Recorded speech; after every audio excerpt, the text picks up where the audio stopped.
ناظرین، آپ دیکھ رہے ہیں ریاست کا مشہور و مقبول یوٹیوب چینل بزم آئینہ وکیل صاحب پوسٹ۔ سید قدرت اللہ قادری وکیل صاحب پھر ایک نئے پوسٹ کے ساتھ آپ کے روبرو حاضر ہے۔ آج کی اہم خبر یہ ہے کہ آج کرنول میں واقع ڈاکٹر عبدالحق یونانی میڈیکل کالج میدان میں آل انڈیا ملی کونسل کی جانب سے All India Muslim Personal Law Board کے اشتراک سے ایک اجلاس بعنوان تفہیم شریعت کے نام سے منعقد کیا گیا۔ اس موقع پر مہمان خصوصی کی حیثیت سے خالد سیف اللہ رحمانی کے علاوہ سیکریٹری مسلم Personal Law board Syed Shah مصطفیٰ رفاعی، جو آل انڈیا ملی کونسل کے صدر بھی ہیں، ان کے علاوہ ڈاکٹر مولانا Rashid Naseem Nadvi, advocate Jalees Yasmin, professor doctor Qudsia Sultana, advocate Johar Ali صاحب کے علاوہ ڈی ایس پی کے وی مہیش اور دیگر کئی ایک اہم شخصیات شریک رہے۔ اس موقع پر تفہیم شریعت پر کافی تفصیلی روشنی ڈالی گئی۔ بہت سارے وکلاء نے مسلم پرسنل لاء میں جو خواتین کی اہمیت ہے اس پر، نکاح کی ضرورت اور خلا، اور اسی طریقے سے بہت سارے مسلم پرسنل لاء جو ہیں اس پر تفصیلی روشنی ڈالی اور عوام کو یہ بتانے کی کوشش کی کہ یہ تفہیم شریعت کیا ہے اور شریعت میں تفہیم کے متعلق کیا کیا جو ہے احکامات ہیں، خلا، نکاح اور بہت سارے ایسے بنیادی مسائل جو عموماً عام لوگوں کو سمجھ میں نہیں آتے، اس پر تفصیلی روشنی ڈالی۔ اس موقع پر بہت سارے لوگوں نے کافی خوشی کا اظہار کیا کہ ایک اچھا سا پروگرام ہے۔ ڈی ایس پی کے وی مہیش نے بھی پروگرام کی ستائش کی اور امید ظاہر کی کہ آنے والے دنوں میں مزید اس طرح کے پروگرام جاری و ساری رکھیں۔ اس پروگرام کے لیے ایڈوکیٹ عبدالقدیر شعیبی نے کافی محنت کی اور کافی پروگرام کو سکسیس کرنے کی کوشش کی۔ آپ دیکھتے رہیے خصوصی رپورٹ۔ سید قدرت اللہ قادری وکیل صاحب کو دیجیے اجازت۔ اگر آپ ہمارے چینل کو اب تک سبسکرائب نہیں کیے ہیں تو ضرور سبسکرائب کریں، لائک کریں، شیئر کریں اور کامنٹ کریں۔ بیل بٹن دبانا نہ بھولیں تاکہ لیٹسٹ ویڈیوز آپ تک دستیاب ہو سکے۔ جا رہا ہے، انٹرفیئر کیا جا رہا ہے اور اس سے عوام میں بغاوت کے جذبات پیدا ہوں گے۔ اس لیے انگریزوں نے اس کی کوشش چھوڑ دی۔ اس زمانے میں کورٹ میں ایک مولوی مفتی کے نام سے رکھے جاتے تھے، ایک پنڈت دھرم شاستر کے عالم رکھے جاتے تھے۔ مسلمانوں کا جو کیس آتا تھا وہ مفتی کے مشورے سے فیصل کیا جاتا تھا۔ ہندوؤں کا جو کیس آتا تھا وہ پنڈت جی کی تشریح کے مطابق فیصل کیا جاتا تھا۔ یہ عرصہ کافی زمانے تک چلتا رہا۔ غالباً 1864 کے بعد یہ پنڈت اور مفتی کا عہدہ ختم کر دیا گیا اور سارے کیس جو عام کورٹ تھی، سیکولر کورٹ، اس کے حوالے کر دیا گیا، کیونکہ اب تک جو فیصلے ہو چکے تھے ان کی کافی مقدار جمع ہو چکی تھی اور انہوں نے کافی سمجھا کہ ہم اسی کی بنیاد پر آگے تمام مقدمات کو دیکھ سکتے ہیں، فیصلے کر سکتے ہیں۔ تو اب نہ ہندوؤں کا الگ قانون رہا نہ مسلمانوں کا الگ قانون رہا۔ اب ایک واقعہ 1937 میں پیش آیا کہ ہمارے ہاں ایک جو کمیونٹی ہے، یہ کمیونٹی کو اس کا کیا، بمبئی کے کورٹ میں، اس وقت بمبئی کورٹ جو تھا گجرات بھی اسی میں شامل تھا۔ یہ لوگ مسلمان تھے، والد کا انتقال ہوا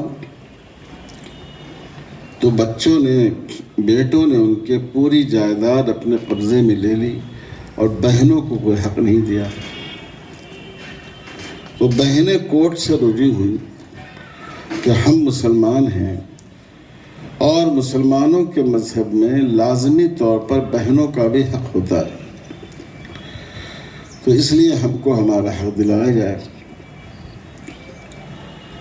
چونکہ جو عدالتیں انسانی قانون کی بنیاد پر فیصلہ کرتی ہیں ان کے نزدیک رواج کی، روایت کی، کسٹم کی بڑی اہمیت ہوتی ہے۔ بھائیوں نے یہ جواب دیا کہ اگرچہ ہم مسلمان ہیں لیکن ہمارے آبا و اجداد، ہمارے پرکھ یہ ہندو تھے، اور ہندو مذہب میں بیٹیوں کو میراث میں حق نہیں دیا جاتا تھا، تو وہی رواج ہمارے یہاں چلا آ رہا ہے، اس لیے ہماری کمیونٹی میں لڑکیوں کو حق نہیں دیا جاتا ہے۔ اس موقع پر علماء کھڑے ہوئے اور انہوں نے حکومت سے مطالبہ کیا اور ایک مسودہ تیار کیا قانون کا حکومت کے مشورے سے،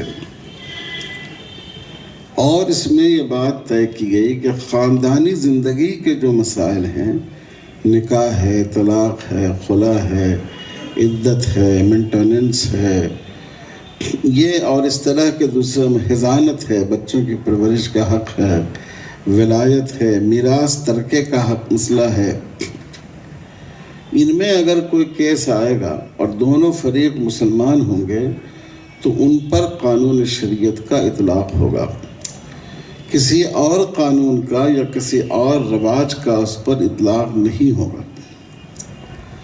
اس طرح یہ شریعت اپلیکیشن ایکٹ بنا جو موجودہ مسلم پرسنل لا کی بنیاد ہے۔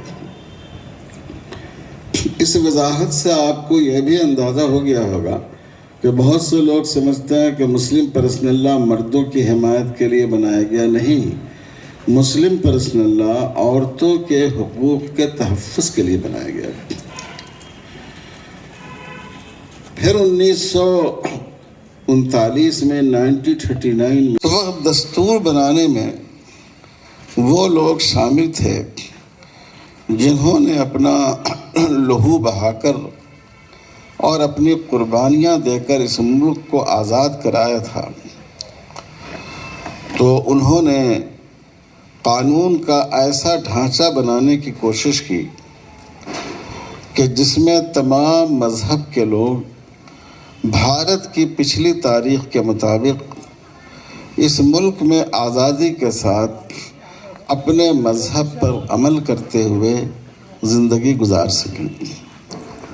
اسی لیے آپ دیکھتے ہیں کہ دستور کا جو بہت اہم حصہ ہے، بنیادی حقوق، فنڈامنٹل رائٹس،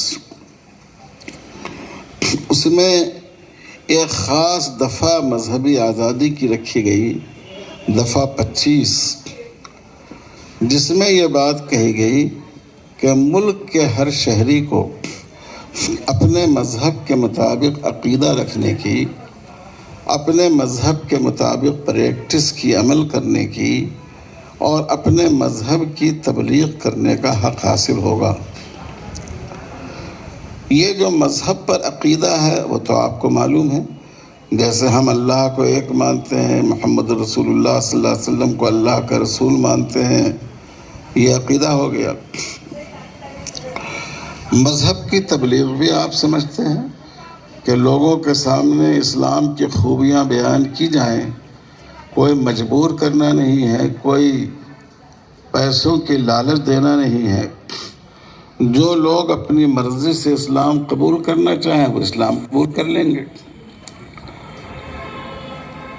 اسلام میں کوئی لو جہاد کا تصور نہیں ہے، یہ بالکل جھوٹ ہے جو اس دور میں لوگوں نے گھڑا ہے۔ جب تک آدمی دل کی آمادگی سے، اپنے دل کی خواہش سے مسلمان نہ ہو، وہ مسلمان ہی نہیں ہوتا ہے۔ اور تیسری چیز ہے عمل، تو عمل میں یہ مسلم پرسنل لا بھی شامل ہیں، مختلف عدالتوں کے، کورٹوں کے فیصلوں کی نظیریں موجود ہیں۔ تو غرض کہ مسلم پرسنل لا کا تحفظ دستور کی اس دفعہ کے تحت ہوتا ہے۔ اس لیے ہم لوگوں کا پورا اصرار ہے کہ ہمارے اس قانون کو محفوظ رکھا جائے، ہم اس میں کوئی تبدیلی نہیں چاہتے۔ لوگ کامن سول کوڈ کی بات کرتے ہیں، ایک تو ہمارا ملک کوئی چھوٹا سا ملک نہیں ہے۔ لوگ برطانیہ کی مثال دیتے ہیں، برطانیہ تو ہمارے ملک کے ایک اسٹیٹ سے بھی چھوٹا ہے۔ ایک دو شہروں کو ملا لیں تو آپ وہ برطانیہ کے برابر ہو جائے گا۔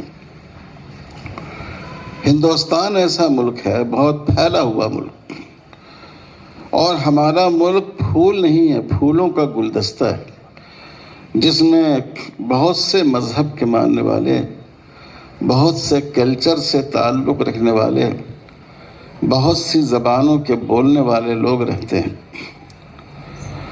تو یہاں ایک ایسا قانون ہونا چاہیے کہ جس میں سب لوگ اپنے اپنے مذہب کے مطابق عمل کر سکیں۔ پھر آپ نے یہ بھی دیکھا کہ ہندوستان کے کئی، خاص کر مشرقی ایسٹرن زون میں کئی کمیونٹی ایسی تھی جو ہندوستان سے علیحدگی کا مطالبہ کر رہی تھی، ایک طرح سے بغاوت کا جھنڈا اٹھائی ہوئی تھی۔ گورنمنٹ نے ان سے معاہدے کر کے ان کو ہندوستان کے ڈھانچے میں شامل کیا اور ان کی اس شرط کو منظور کیا کہ ان کو اپنے قانون اور اپنی روایت اور رسم و رواج پر عمل کرنے کی اجازت ہوگی۔ تو گویا گورنمنٹ ان سے معاہدہ کر چکی ہے۔ تو ہمارے ملک کے لیے، جو اتنا پھیلا ہوا ملک ہے، اس کے لیے کامن سول کوڈ مناسب نہیں ہے۔ دیکھیں، امریکہ بڑا ملک ہے، رقبے کے اعتبار سے تو ہم سے بھی بڑا ہے، لیکن آبادی کے اعتبار سے تو ہم سے چھوٹا ہی ہے۔ وہاں ہر اسٹیٹ کا الگ قانون ہے، یہاں تک کہ اگر ایک اسٹیٹ میں پولیگیمی کی اجازت نہیں ہو، دوسری شادی کی، اور وہاں کا کوئی مرد دوسری شادی کرنا چاہتا ہو تو وہ دوسرے ایسے اسٹیٹ میں چلا جاتا ہے جہاں یہ قانون نہیں ہے اور وہاں جا کر شادی کر لیتا ہے۔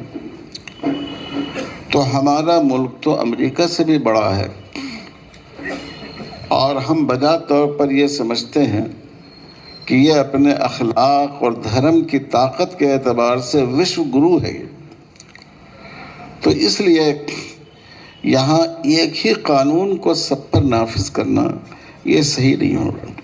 زیادہ بار بار سنتا ہے، وہ چاہے وہ کتنا ہی غلط کیوں نہ ہو، اسے سچ سمجھنے لگتا ہے۔ اور یہ بات مغرب نے تعدد ازواج کے تعلق سے اتنا زیادہ لکھا اور کہا کہ مسلمان بھی اس معاملے میں شک و شبے میں ہیں، اور جو دوسرے حضرات ہیں جو نظام تعلیم ان کا انگریزی میں ہے، مغربی ماحول میں ہے، وہ بھی اس بات کو سمجھتے ہیں۔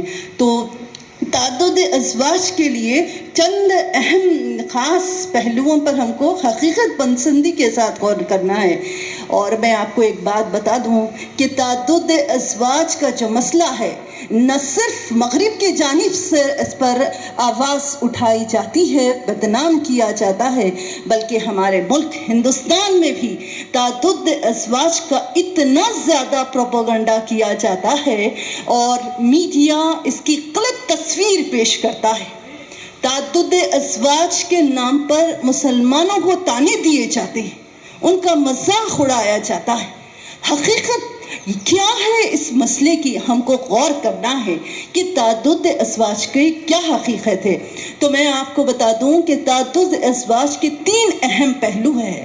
پہلا مذہبی، دوسرا سماجی، اور تیسرا اخلاقی۔ آپ دیکھیے کہ ہر انسان کے نزدیک مذہب کی بہت زیادہ اہمیت ہوتی ہے، اور وہ ہر چیز کو اپنے مذہب کے آئینے میں دیکھتا ہے۔ مذہب جس طرح سے اسے عمل کرنے کے لیے کہتا ہے تو انسان اسی پر عمل کرتا ہے۔ تو چونکہ ہماری میجورٹی ہندوازم کی ہے ہندوستان میں، تو ہم بات کرتے ہیں کچھ خاص مذاہب کے جس میں تعدد ازواج کی گنجائش بتائی گئی ہے، اجازت دی گئی ہے۔ تو پہلے میں بات کروں گی ہندو مذہب کی، اور بہت چونکہ وقت کی کمی کی وجہ سے میں اتنی تفصیل میں تو نہیں جاؤں گی کہ ہمارے یہاں بہت سارے جو رائٹرز ہیں ان کے ہمارے پاس آپ کے پاس رپورٹس ہیں۔ تو میں سب سے پہلے یہ کہوں گی رگوید چیپٹر نمبر 10 105 سے 108 میں یہ کہا گیا ہے کہ ایک مرد کو بیک وقت میں کئی نکاح کرنی چاہیے جبکہ عورتوں کے لیے تحدید ہے. ہندو مذہبی کتابوں میں اس کے بارے میں بہت زیادہ بیان کیا گیا ہے. جیسے چند کتابوں کے نام آپ کے سامنے رکھوں: ایتھریا برہمنا، بودھیانا، ویشنو، دیوالے، گوتما، تیتریہ سنہیتا، مہا بھارت. یہ جو ساری کتابیں ہیں ان کتابوں میں یہ کہا گیا ہے کہ ایک مرد کو ایک سے زیادہ بیویاں کرنے کی اجازت دینی چاہیے اور پھر عورتوں کے لیے ایک سے زیادہ شوہر کی اجازت نہیں ہونی چاہیے. బోర్డుకు సంబంధించిన కొన్ని కేసులు వస్తాయి మా దగ్గర. ఇవి కూడా మేము అర్థం చేసుకోవాలంటే దాని గురించి నేను అవగాహన తెలుసుకోండి, అవగాహన వచ్చుండాలి, అవునా కదా? అవన్నీ ఇలాంటి అవేర్నెస్ ప్రోగ్రామ్స్తోనే చాలామంది ముందుకు వెళ్తారు. ఈరోజు ఈ ప్రోగ్రాం పెట్టిన ప్రతి ఒక్కరికి నా ధన్యవాదాలు తెలుపుతున్నాను. చాలా మంచి ప్రోగ్రాం పెట్టారు. ఈరోజు నేను వచ్చినందుకు ఇక్కడ హ్యాపీగా ఉన్నాను. అండ్ ముఖ్య కారణం ఈ ప్రోగ్రాం రావడానికి మౌలానా గారు పిలవడమే కాకుండా మా గురువు గారు రావడం కూడా, ఆయన కలవాలనే వచ్చాను నేను రోజ్దార్ సార్ని. Thank you so much sir. ఇక్కడ మీరు కర్నూలుకు రావడం, కర్నూలు ఫస్ట్ టైం అనుకుంటా మనం కలవడం ఇక్కడ సార్. అండ్ వైజాగ్ నుంచి అడ్వకేట్స్ వచ్చారు, కాకినాడ దగ్గర నుంచి వచ్చారు, విజయవాడ నుంచి వచ్చారు, ఇంకా చీఫ్ గెస్ట్ గారు కూడా ఉన్నారు. వీళ్ళందరూ ఎంత పెద్ద స్థానాల్లో ఉన్నా మీకు అవేర్నెస్ క్రియేట్ చేయాలని ఎంతో దూరం నుంచి వచ్చారు. వాళ్ళందరికీ మీరు కృతజ్ఞతలు తెలుపుకోవాలి ఇక్కడ ఉన్న వాళ్ళందరికీ. ఇక్కడున్న మహిళా అడ్వకేట్ గారు కూడా ఇందాక చాలా బాగా చెప్పారు. నాకు కొంత భాష నాకు పూర్తిగా అర్థం కాకపోయినా కొంత అర్థమైంది. ప్రతి ఒక్కరి నాలెడ్జ్ షేరింగ్ ఇక్కడ ఒక కొత్త అండర్స్టాండింగ్ ఇస్తుంది. ఇప్పుడు ఇక్కడ మీరు వచ్చారు, నేను వచ్చాను, నాకు కొంత అవగాహన ఉంటుంది. ఈ రోజు మీటింగ్ నేను అటెండ్ అయిన అరగంటకో లేదంటే ఇక్కడ ఉన్న వాళ్ళు ఒక 4-5 గంటలు అటెండ్ అయిన తర్వాత ఒక కొత్త పర్స్పెక్టివ్తో ఇక్కడ నుంచి బయటకు వెళ్తాను, కొత్త అండర్స్టాండింగ్తో బయటకు వెళ్తాను. That's called knowledge sharing. ఎప్పుడైతే ఇలాంటి అవేర్నెస్ ప్రోగ్రామ్స్ జరుగుతాయో బ్రెయిన్ డ్రైన్ అనేది ఉండదు. సో ఈ ప్రోగ్రామ్ ఇలా కండక్ట్ చేసిన మీ అందరికీ నా ధన్యవాదాలు తెలుపుతున్నానండి. ఇలాంటి ప్రోగ్రామ్ మళ్ళీ మీరు కండక్ట్ చేయాలి. అండ్ ముఖ్యంగా ఈ ముస్లిం లాస్ గురించి కూడా మాకు కూడా తెలియాలి, మీ అందరికీ కూడా తెలియాలి. అప్పుడే మనం ఇంకొంచెం బాగా పరిపాలించగలం, లేదా ఇంకొంచెం బాగా జనానికి మనం సేవ చేయగలం. థ్యాంక్ యూ సో మచ్ అండి.